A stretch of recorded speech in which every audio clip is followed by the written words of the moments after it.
જનક વિદેહી સુખદેવજીના પણ ગુરુ કહેવાતા હતા અને ચારે બાજુ એમની પ્રખ્યાતિ હતી.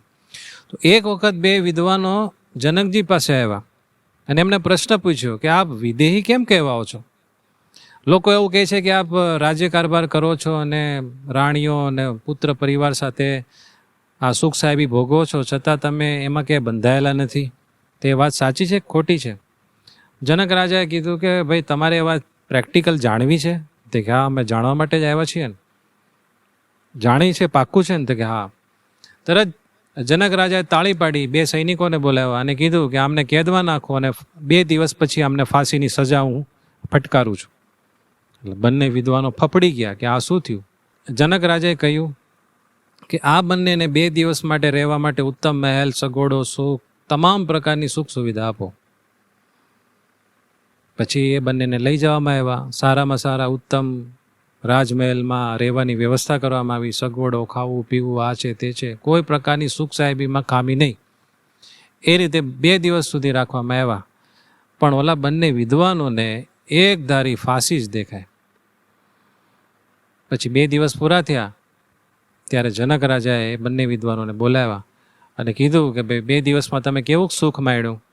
કાંઈ તકલીફ નથી પડી ને? કે શું રાજા, અમને તો 2 દિવસ સુધી ફાંસી જ દેખાતી હતી, જાઓ જલાલીનું કાંઈ સુખ આવ્યું નથી.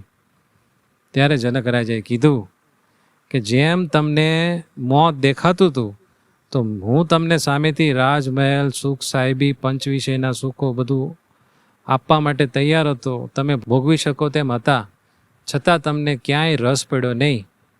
એ જ રીતે મને સતત આ શરીરનું અને આ શરીર દ્વારા જે કાંઈ પ્રાપ્ત થયેલું છે, રાજ સંપત્તિ કે જે કાંઈ, એ બધાના નાશવંતપણાનું અનુસંધાન છે. માટે હું એ બધાની વચ્ચે રહેતો હોવા છતાં મને એમાં ક્યાંય રસ નથી, હું એમાં ક્યાંય બંધાયેલો નથી, એટલે બધા મને વિદેહી કહે છે. વિદ્વાનોને જવાબ મળી ગયો અને તેઓ જનક રાજાને પગે લાગીને ગયા. ભલા ભક્તો, આ જનક રાજાની વાર્તા ઉપરથી આપણે પણ શીખવા જેવું છે કે ભગવાન સ્વામિનારાયણે વચનાવતમાં જેનું નિરંતર અનુસંધાન રાખવાનું કીધું છે એ છે આપણો મૃત્યુનું.